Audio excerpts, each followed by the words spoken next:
अस्सलाम वालेकुम। डॉक्टर इनाम दोबारा मैं आपके पास आ रहा हूँ। तो मैंने कहा था कि मैं कोशिश करता हूँ कि जितनी इन्फॉर्मेशन मेरे पास है, हर पर्सनल आदमी का पर्सनल एक्सपीरियंस होता है चीज़ों के बारे में, उसके कॉन्सेप्ट बनते हैं, पढ़ता है, वो लोगों से सीखता है, मीटिंग अटेंड करता है। तो मेरा भी कॉन्सेप्ट अपने होते, तो मैं चाहता हूँ सादा लफ्ज़ों में आपको बताऊँ, इससे आपका फ़ायदा हो जाए। लास्ट टाइम मैंने आपको कोलेस्ट्रॉल के बारे में बताया था, तो उसी की कंटिन्यूएशन मैं कर रहा हूँ। इस बार मैं आपको कुछ और एक्स्ट्रा चीज़ें बताता हूँ। इसको हमारी वो पुराने ज़माने की फिल्म थी, हम लोग देखा करते थे, the good the bad the ugly. तो मैं इसको उसी तरह करके कोशिश करूँगा समझाने की। तो कोलेस्ट्रॉल की हमारे यहाँ एजुकेशन प्रोग्राम क्या करना है, लोग टेरराइज हो गए हुए हैं, बहुत ज़्यादा खौफ ज़दा हो गए हुए हैं। तो मैंने पिछली बार भी कहा था, ये कोई खौफ की चीज़ नहीं है, ये अल्लाह का गिफ्ट है। इसके बगैर हमारी ज़िंदगी नामुकम्मल है, ज़िंदगी चल नहीं सकती जब तक हमारे कुछ कोलेस्ट्रॉल ने बड़ी चीज़ें इसके अंदर बनाई हैं। एलडीएल है, ट्राइग्लिसराइड्स हैं, और टोटल कोलेस्ट्रॉल हो जाता है उनको जमा करके, फिर आपका वीएलडीएल है। तो ये सारी चीज़ें ऐसी हैं। इसके अंदर जो गुड एस्पेक्ट है, एक तो नंबर वन ये है कि अल्लाह की नेमत है, उससे खौफ ज़दा मत हो। इसके बगैर हमारा निज़ाम चल नहीं सकता। हमारा सारा सेल वॉल का स्ट्रक्चर, हमारे जिगर का फंक्शन, हमारे दिमाग का फंक्शन, मैंने बताया था कि नर्व्स का फंक्शन, इवन विटामिन D3 नहीं बन सकता कोलेस्ट्रॉल के बगैर। तो ये तो एक अच्छी चीज़ है। This is a good part of cholesterol, जैसे इंग्लिश में कह दें, ये गुड पार्ट है। दूसरा ये है कि जो अच्छा पार्ट इसका दूसरा हिस्सा है कि इसके लिए कुछ दवाइयाँ, वो उसका गुड पार्ट का हिस्सा नहीं है, वो उसके बाद आती है। ज़्यादा अच्छा हिस्सा इसका ये है कि आप फुल डाइट पे कंट्रोल करें। नंबर दो, आप एक्सरसाइज करें। एक्सरसाइज से अच्छी कोई चीज़ कोलेस्ट्रॉल के लिए नहीं है। कोलेस्ट्रॉल आपका ज़्यादा है, आप 1 घंटा एक्सरसाइज कर रहे हैं, तो ये आपके लिए बहुत बेहतर है, बजाय इसके कि आपका कोलेस्ट्रॉल रेंज में है और आप बैठे हुए हैं। तो किसका भट्ठा बैठेगा? भट्ठा बैठे रहने वाले का बैठेगा ना।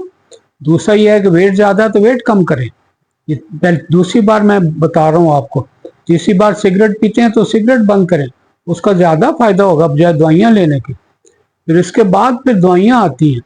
तो दवाइयाँ जो है ना, और जो फ्रीक्वेंट टेस्ट करने हैं कि आए दिन, हफ्ते 2 हफ्ते बाद, 4 हफ्ते बाद, 2 महीने बाद लोग कोलेस्ट्रॉल करवा रहे होते हैं, कोई फ़ायदा नहीं है। टेस्ट करवाने से, मैंने पहले भी कहा था, कभी कोई ठीक नहीं होता। ठीक तो होगा वो एक्सरसाइज करने से, डाइट कंट्रोल करने से, वेट कम करने से, और वो परेशानी से बचने से होगा। सिगरेट बंद करने से फ़ायदा होगा, टेस्टों से कभी कोई ठीक नहीं होता। तो करवा लें, दिल करता है। अगर आपका कोई फेमिलियल होगा, मैं बाद में बताऊंगा, उसके अंदर आपको होता है कि जो पता लग गया आपका कोई फेमिलियल हाइपरट्राइग्लिसरीडीमिया है, या फेमिलियल आपकी फैमिली में कोलेस्ट्रॉल ज़्यादा चल रहा है, उसकी अपनी वजह मैं कोशिश करूंगा बताने की।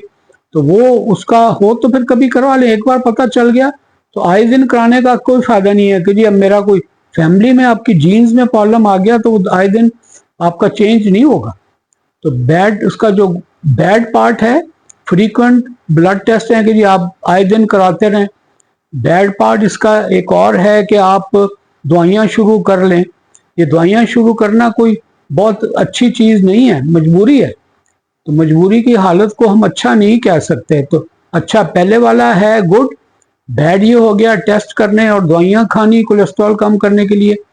जो अगली पार्ट ये है कि आपका कोलेस्ट्रॉल ज़्यादा है, आप एक्सरसाइज भी नहीं कर रहे, आप वेट भी कम नहीं कर रहे, आप सिगरेट भी बंद नहीं कर रहे, और आपने और भी जो दूसरे जो पॉजिटिव चीज़ें हैं वो नहीं कर रहे, और दवाइयाँ भी नहीं ले रहे, और टेस्ट करा जा रहे हैं। तो ये वाली चीज़ जो है ना, ये अगली पार्ट में आती है।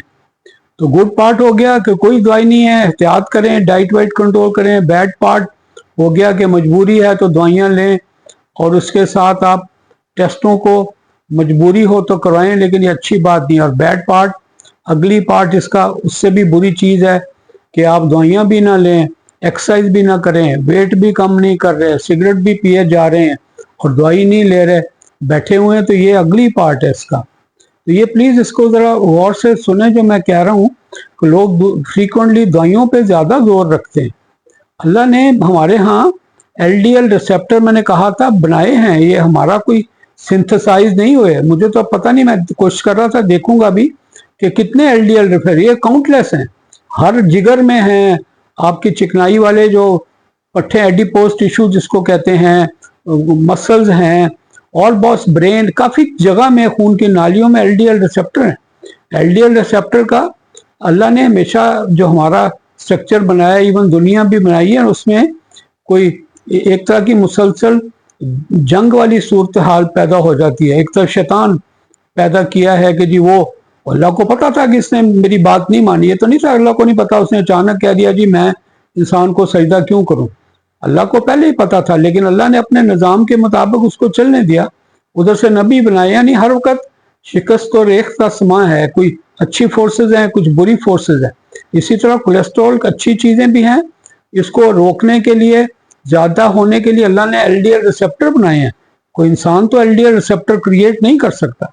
ये तो कोशिश करते हैं कि एलडीएल रिसेप्टर को तोड़ने से बचाएं। कुछ दवाइयाँ हैं जैसे स्टैटिन है ना, ये स्टैटिन क्या करते हैं, ये स्टैटिन आपके एलडीएल रिसेप्टर को तबाह होने से बचाते हैं, क्योंकि जितने ज़्यादा एलडीएल रिसेप्टर होंगे उतना ही कोलेस्ट्रॉल सिस्टम से, आपके खून की नालियों से, दूसरी जगहों से रिमूव होकर जिगर के पास जाएगा, जो है ना डिस्ट्रक्शन के लिए। तो जितने एलडीएल रिसेप्टर हैं उतना ही अच्छा है। इसी तरह मैंने कहा था, मैं एचएमजी जो ये तो को रिडक्टेज इनहिबिटर हैं, इसके बाद फिर मैंने आपको कहा था फाइब्रेट के बारे में कहा था, फिर और दवाइयाँ हैं, ये बिम फाइबर जो है ना, बिम जो आपका बेम्स मैं कहता था उसको, बेम जो है ना, ये पेरिडोल ने लॉन्च की है नबी कासम वालों ने।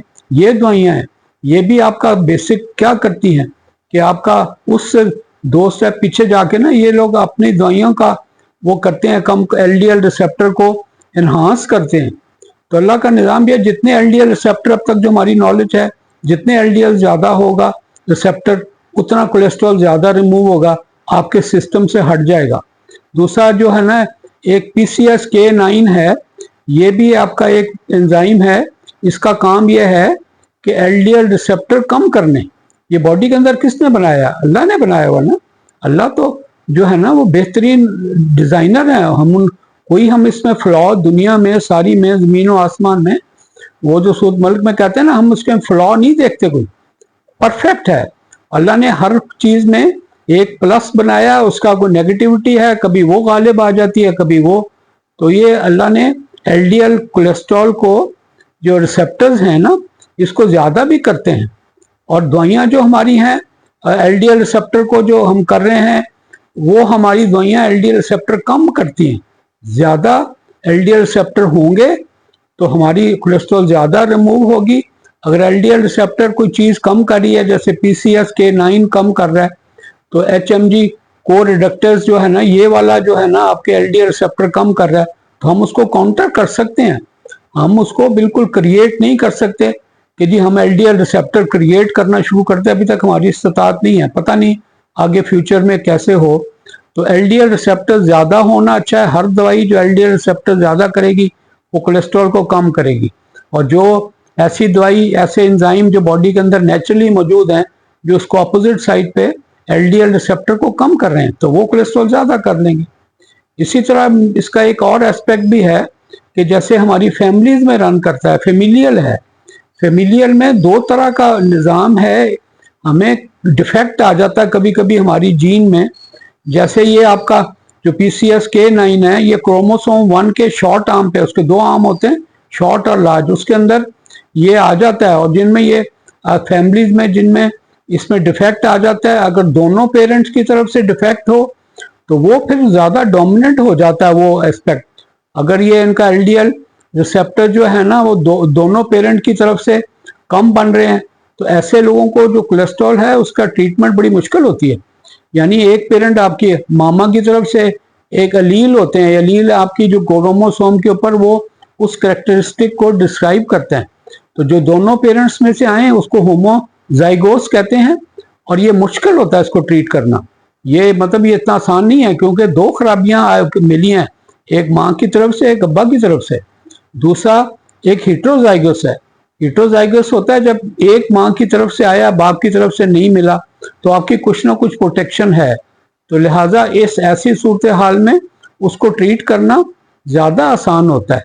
जब आपके दोनों होमोजाइगस हो तो फिर आपकी दवाइयाँ एजिटामाइब वगैरह जो कि एब्जॉर्प्शन में आपकी जज़ब ही नहीं होने देती, क्योंकि आपके रिसेप्टर तो एलडीएल हम उसको इन्हांस नहीं कर सकते, दवाइयाँ इतना असर नहीं करती, तो लिहाजा हम एब्जॉर्बर देते हैं। फाइटोस्टेरॉल है और ये एब्जॉर्प्शन को हिंडर करता है। फाइटोस्टेरॉल अगेन फिर कोलेस्ट्रॉल की एब्जॉर्ब नहीं होने देता, तो हमारा कुछ ना कुछ कंट्रोल रहता है। और ये आपकी जो दवाइयाँ हमें हेल्प करती हैं इन चीज़ों में, तो आप इतना वरी ना किया करें इसके लिए। बस ये देख लें कि चीज़ हमारी है, हमें ज़्यादा वरी जो मैं तो आमतौर पे कहता हूँ, अगर आपको पता लगे कि मैं नॉर्मल एक्सरसाइज करता हूँ, दौड़ता भागता हूँ और बगैर वजह के आप ना चलें, 3 दिन ना चलें, तो मैं पेशेंट से कहता हूँ 3 दिन बैठ के रोया करें, ये मैंने क्या गलती कर ली है कि 3 दिन मैं चली नहीं हूँ। तो उसको आपको रोना चाहिए, पैसा उस लॉस पे, ऐसी चीज़ों पे नहीं रोना चाहिए, ना चलने पे, एक्सरसाइज ना कर सकने पे रोना चाहिए। तो उम्मीद है कि आपका ये दूसरा कोलेस्ट्रॉल का है, इसमें गुड दी बैड दी अगली को याद रखना है। अपने एचडीएल हमारा एक अच्छा कोलेस्ट्रॉल समझा जाता है। एलडीएल देखें ना, बुरा कोलेस्ट्रॉल है, ये खून की नालियों में जाके डिपॉजिट करता है, उससे एथेरोस्क्लेरोटिक डिजीज है। लेकिन ये सारा क्रिएशन अल्लाह की तरफ से है। एचडीएल भी अल्लाह की तरफ से है। एचडीएल पुलिसमैन का काम करता है, ये एलडीएल को रिमूव करता है सर्कुलेशन से और दूसरी चीज़ों से, और उसको जिगर में भेज के इसको डिस्ट्रॉय करता है। तो इसलिए एचडीएल अच्छा कोलेस्ट्रॉल है, लेकिन अल्लाह ने बैलेंस रखा है। मुसीबत सबसे बड़ी ये हो जाती है कि अगर आप बहुत ज़्यादा एक चीज़ को करने की, दबाने की कोशिश करेंगे, तो बॉडी हो सकता है काउंटर रिएक्ट करे और वो आपके लिए उसके अगेंस्ट प्रोडक्शन ज़्यादा कर दे उस चीज़ की। यानी आप अब स्टैटिन कोलेस्ट्रॉल लॉवरिंग ड्रग ले रहे हैं, मुझे पता है कि अच्छी चीज़ है कि आपके एलडीएल रिसेप्टर बढ़ रहे हैं, ठीक है, और आपका कोलेस्ट्रॉल बेहतर हो रहा है। लेकिन इसका दूसरा एस्पेक्ट ये है कि जिन लोगों को ये होता है उनमें PCSK9 का लेवल बढ़ जाता है। अब PCSK9 क्या कर रहा है, ये आपके एलडीएल रिसेप्टर कम कर रहा है। आप दवाई दे रहे हैं एलडीएल रिसेप्टर ज्यादा करने की, और PCSK9 जो कि नॉर्मल बॉडी की एक प्रोटीन है, वो आपका PCSK9 को ज्यादा कर रहा है, जिसकी वजह से एलडीएल जो रिसेप्टर्स हैं वो कम हो रहे हैं। तो यानी ये आपस में काउंटर कर रहा है। इसकी परसेंटेज हो सकता है, कोई 8% कहता है, कोई 17% कहता है। तो ये हमेशा बॉडी दूसरी तरह रिएक्ट करती है। वो कहते हैं जी अप रेगुलेट करती है कोई चीज़। अप रेगुलेट का मतलब आपने कोई चीज़ दी है तो आपके एलडीएल रिसेप्टर ज़्यादा हो गए, ये अप रेगुलेशन है। कुछ आपने ऐसी दवाई दी है जो उसको एलडीएल रिसेप्टर को डाउन रेगुलेट करती है, यानी एलडीएल रिसेप्टर आपके कम हो जाते हैं और फिर कोलेस्ट्रॉल बढ़ जाता है। आप दवाई दे रहे हैं कोलेस्ट्रॉल कम करने की, और बॉडी उसको रिएक्ट करती है और वो अपने एंजाइम ऐसा रिलीज करती है जिससे वो आपका कोलेस्ट्रॉल बढ़ना शुरू कर दे। तो ये इसके बहुत सारे एस्पेक्ट हैं, लेकिन जनरली याद रखें कि आपका एक्सरसाइज, आपकी जो उसको उसकी जो कोलेस्ट्रॉल के लिए आपका वेट रिडक्शन है, डाइट पर कंट्रोल करना है, सिगरेट नहीं पीने हैं, तो ये तो अच्छी बात है, गुड पार्ट है। बैड पार्ट है सर पे सवार कर लें, सुबह दोपहर शाम आप टेस्ट करें, हर महीने बाद टेस्ट करें, और आप दवाइयाँ बगैर सोचे समझे और इनिशियल स्टेज पे शुरू कर दें, ये इसका बैड एस्पेक्ट है। जो अगली एस्पेक्ट, फिर मैं दोबारा रिपीट कर रहा हूँ कि अगली एस्पेक्ट इसका ये है कि आप दवाई भी ना खाएं, आपको पता भी चल जाए, आए दिन टेस्ट कराए जाएं, लेटे रहें, ना एक्सरसाइज करें, ना वेट कम करें, ना सिगरेट बंद करें, और फिर तो जो नतीजा जाहिर है फिर वो जाहिर ही है, वर्स्ट नतीजा निकलेगा। तो ये इसका अगली एस्पेक्ट है। अपना ख्याल रखिएगा और कोशिश करें कि लोगों को इनकरेज किया करें कि ये चीज़ें हेल्दी एस्पेक्ट को ज़्यादा, क्योंकि हमारी पूरी इंडस्ट्री हमने देखा है बहुत कम इन चीज़ों पे गौर करती है, वो दवाइयों पे ज़्यादा निसार करते हैं। अपना ख्याल रखिएगा। अस्सलाम वालेकुम।